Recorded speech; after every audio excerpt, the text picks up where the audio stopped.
well, this page has this bottom navigation part, so we'll focus on building this bottom navigation part, and after building that we'll build this page. Anyway, so bottom navigation bar should include this one, 4 items. So this 4 items, they should have their related routes or 4 pages. So once you click on them, it will take you each of the page. Okay, all right, so to build this bottom navigation bar, first we need this list of routes or list of pages. Okay, so that's what we need. Well, now to do that, first we'll go ahead and create a new file. But now this new file, I'll put it in a new folder.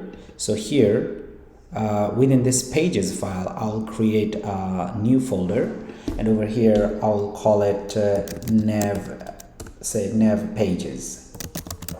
Okay, now within nav pages, first I'll build a file, dart file. I'll call it main page. Okay, main page.dart.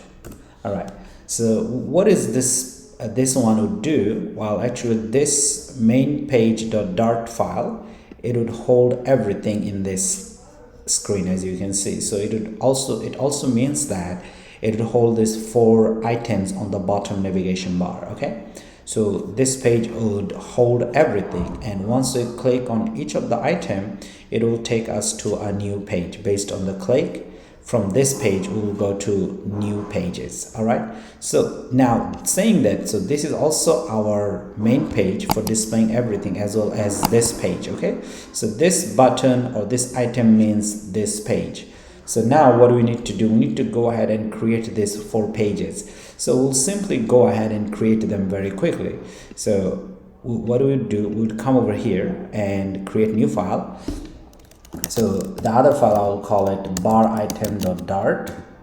Okay, well, the name is coming from here. It's bar item, search item or search page, and my page. Okay, all right. Well, I think we could refactor the name here with bar item page. Okay, all right.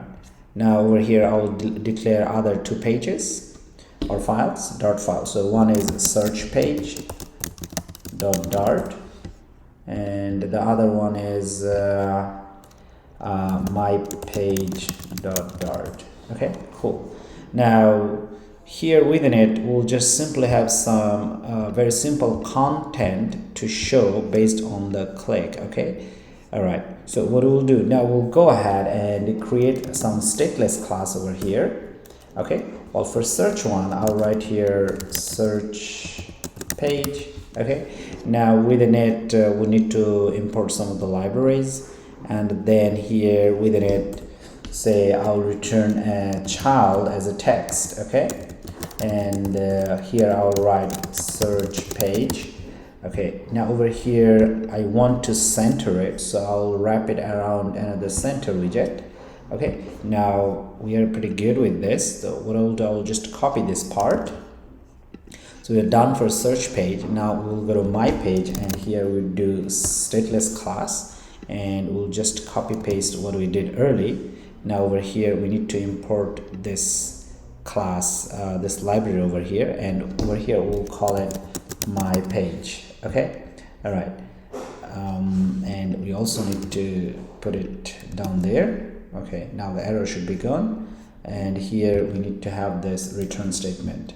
All right, okay. So if you want to reorganize your code, you can do Option Command L on Mac. Okay, anyway, so that's it. Now we will also go ahead and create a very quick stateless class for this one. We'll call it bar item page. Okay, now over here we'll copy the content. The content from my page over here. Okay, but of course here first we want to change the name. We'll call it my page. Now we'll come over here and copy paste this one. So instead of search page, over here we'll write bar item page. Now we need to import other libraries. Okay, we are pretty good. So our navigation bar over here would need 4 pages. Well, 3 of them are already done, and this page is also our main page. So now we'd go ahead and work on this page as well as this bottom navigation bar. Okay, now as I said, bottom navigation bar would be over here in this file. So here we'll create a say stateful class. Okay, now here we'll call this name as main page. Okay, all right. Now over here, instead of returning a container, we want to return a scaffold because we want to have a body, and within the body we'll have this section, and scaffold has another property that's called bottom navigation bar. For that property we'll attach this four sections somehow. Okay, all right. Now first we'll go ahead and work with the bottom navigation bar item property. Okay, bottom navigation bar, this one. So what I will do, I'll go ahead and close this, make it bigger. Okay, now over here, definitely if you hover over on it, you'll see that it says that it should take over here a widget. Okay, and the widget we should use, that is called bottom navigation bar. Okay, so we do bottom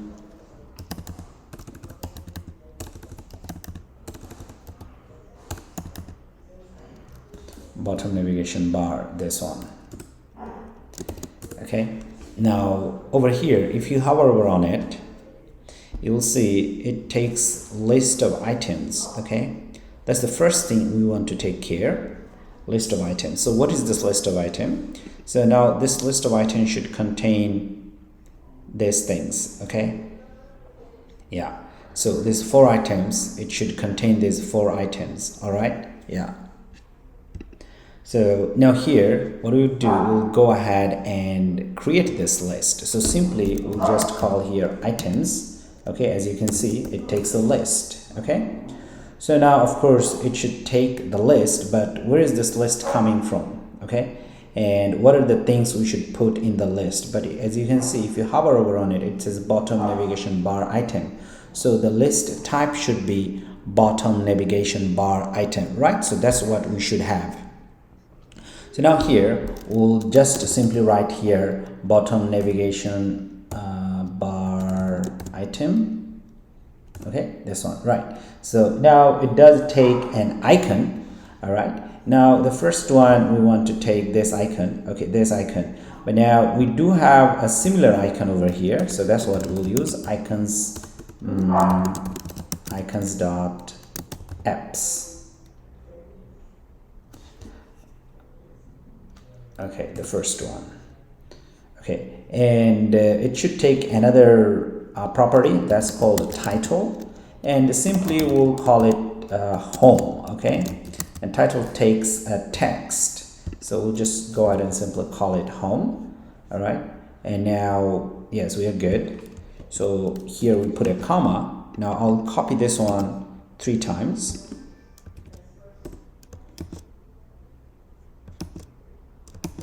Okay, now here we'll change the name. Here we'll call it bar, and here we'll call it search, and here we'll call it my. Okay, now we will also need to change the icon. So over here definitely we'll call it bar chart.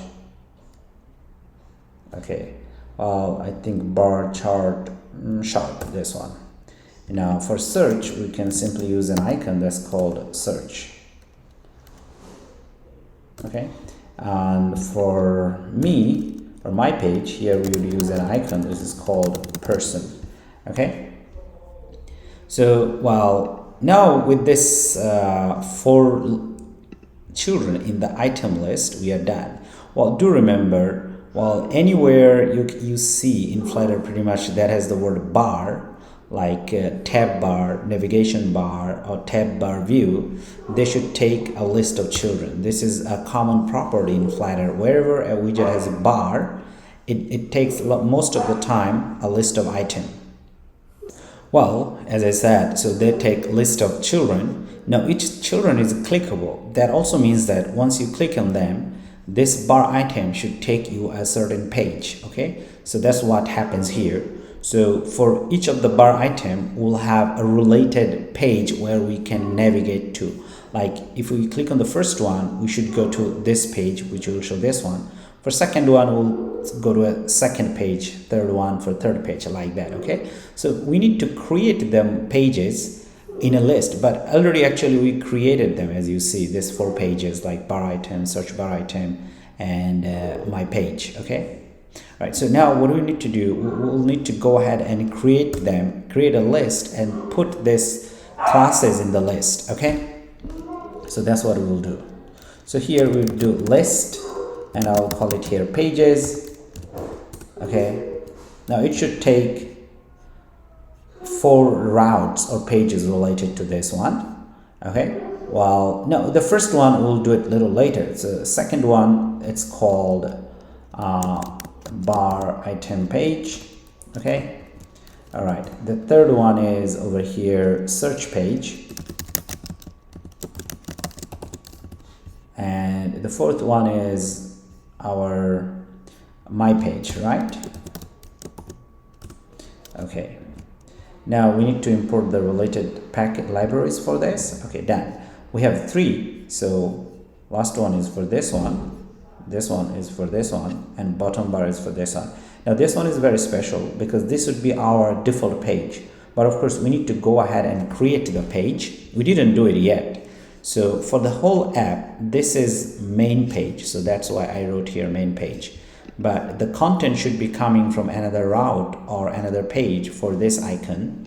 So we need to go ahead and create that as well. So that one, we'll call it home page. Okay, so what we'll do, we'll go ahead and create a file over here, and we'll call it homepage.dart. Okay, now over here we'll create a stateful class, and we'll call it homepage. All right, now simply over here right now we'll just return, say, a container for now, so that you get the idea.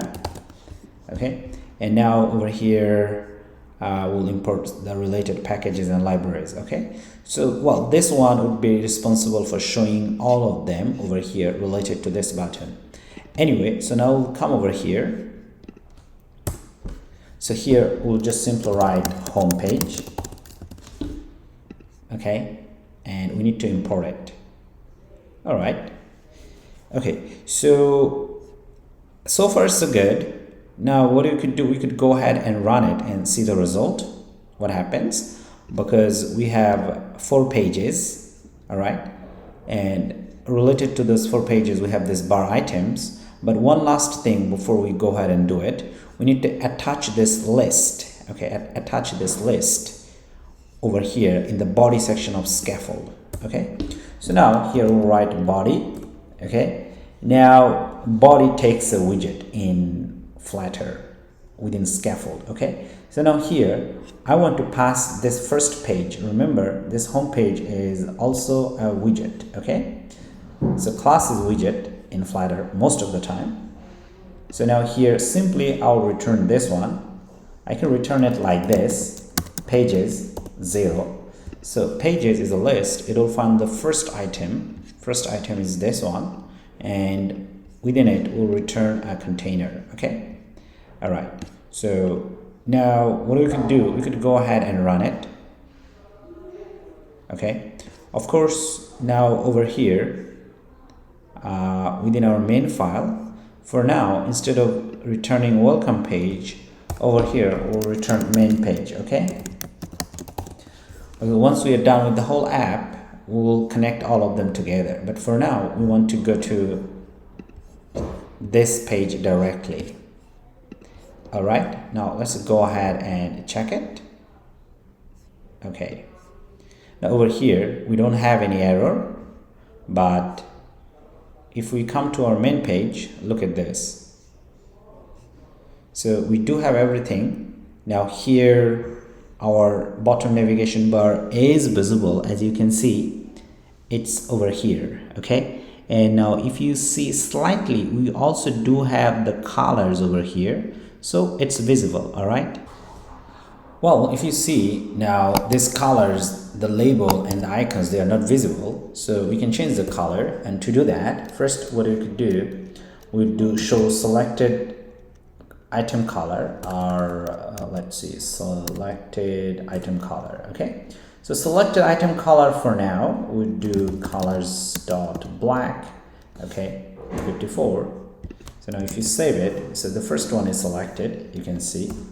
Now at the same time, for unselected item we also have a color, and this one we'll use gray.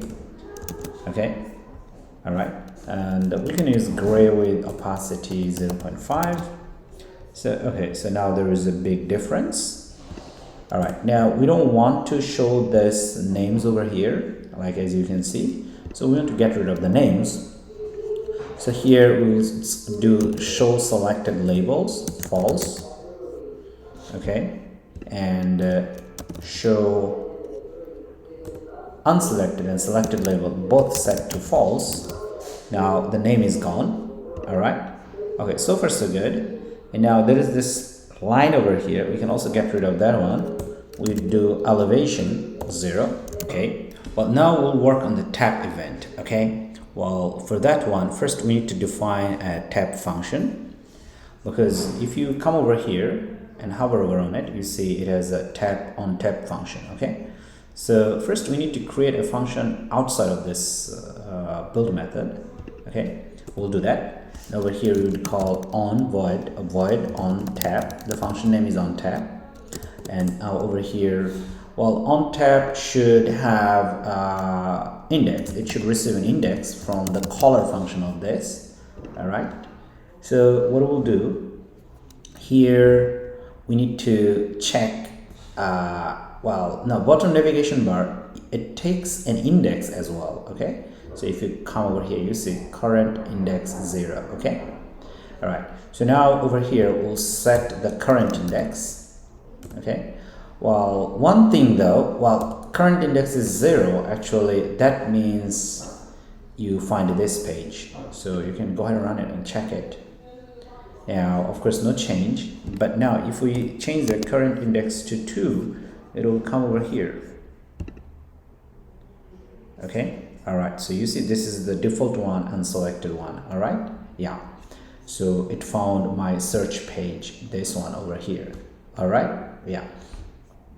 Anyway, so now what we'll do, so we need to have certain index saved over here and pass that index to this place as well. Of course, we also need to pass this Ontap event. Okay, so here we can define another variable, and we'll call it int currentIndex equals 0, the default one. It could be anything you want. Now over here we'll do set state function, and with the set state would have current index value from this one. Okay, so this one, once we click a certain thing over here, so that index would be passed down to this one, then we save it, okay, to this variable, and after that actually here we can pass this one. Well, the naming looks same, but you can name them anything, it doesn't really matter. So next we need to bind this Ontap event with this Ontap event. Okay, so here we know that it takes Ontap event. Now here we just simply call Ontap. Okay, so now what is this index? So whenever you click on any of this, okay, so that index is sent down to it directly. That means send down to this one, and this one later on sends to this one back. Okay, that's how it works. Okay, so now we would be able to click them. As you see, now they are clickable. Okay, all right, now here as you see, you want to set a certain background color to it, but if we do that it won't work. Okay, so let's go ahead and check it. So over here we can set a background color, do background color, say colors.red, but if you see it, there is no change. Now that's because bottom navigation has a property which is called type, and it takes a value bottom navigation bar type, and actually it takes the this one shifting. which is the default one actually. Okay, well, because of this thing, it shifts. If you click on them, as you see, it shifts left to right like that. Okay, now because of this one, the default background color is still there, so we can override it. Here we can override by typing fixed. Okay, as you see now, they won't change. I mean, they don't shift left and right. Okay, so you need to override this one if you want to set certain background color. Anyway, in our case, we'll set it white. Okay, now the background color is white. As you can see, it's different from the screen color. Okay, but now we want our screen color and background color should have the same color. I mean, bottom navigation background color and screen color. So here we'll set up the background color. We do colors dot white. Okay, yeah, now it looks much better. But now there is another problem. So if you try to click down there at the bottom, it shows an error. Okay, now because your label is gone, but it's just invisible, but it's still there. So when you click on this, it creates this problem. So to get rid of that problem, what you can do, you can do unselected font size 0. So when it's 0, actually it's not clickable because the size is not there. Selected and unselected all set to 0. Okay, now as you see, there is no error if you try to click at the bottom. Okay, so now the error is gone. Okay, well, now here there's another problem though. So we're setting the current index, but we are not changing over here. Okay, we also need to change the index over here. So we do current index. Okay, now let's go ahead. Now you can see, actually you can see the pages. All right, so once you change the index over here, so we need to change index here, these few places, and also pass down the tapped index to this one. Now with this, actually we are done with our bottom navigation bar building. Simple and beautiful. Next we'll see how to show this page for the home page of our bottom navigation bar. It means for this one.